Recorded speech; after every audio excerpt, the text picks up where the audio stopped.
concerned, if I was an average Israeli, that people that supported us after the horrors of October the 7th are now beginning to go against, certainly in my case, the Israeli government, not the people of Israel, not Jewish people. They will always have my support. But this Israeli government is out of control. We saw and heard from the words of Smodrich last week, the finance minister, a very clear mission statement to clear out all the Palestinians from Gaza. That is a form of genocide, whatever. You're a lawyer. You'll probably tell me it doesn't meet the exact legal criteria of the word genocide. But if you're clearing out an entire people based on their ethnicity from where they live, that to me, and most people around the world who don't have a horse in this race, is a form of genocide. What do you say to that?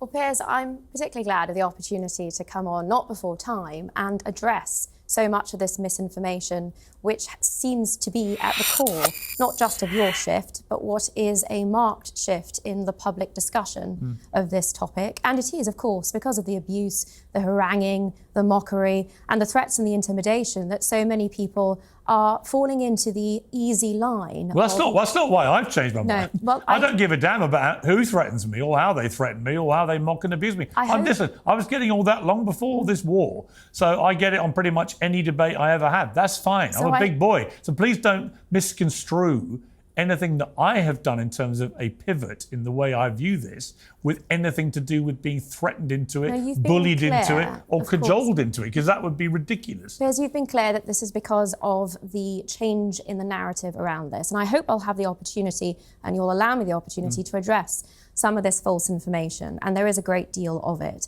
It starts with this notion that Israel imposed an entire blockade on aid, which is being put forward without the context of the fact that in the hostage release deal, which preceded it immediately, there were over 25,000 trucks of aid that were facilitated into the Gaza Strip by Israel.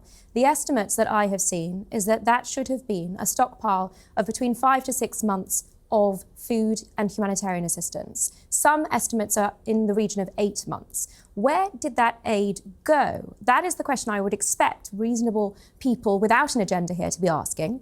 Where did that aid go if all of these claims of starvation are to be taken seriously? The reality here is that there is no Israeli-imposed starvation on the Gaza Strip, that there has been facilitated over the course of this war. But that is simply not true. I'm sorry. Well, no, hang on. Where did it go?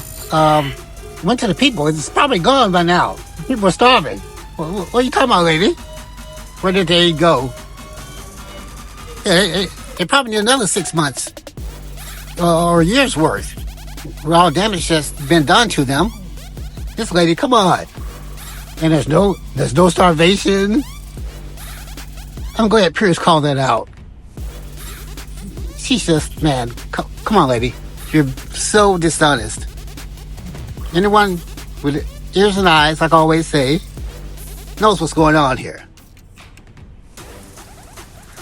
Israel is doing real damage to these people. Not in a good way.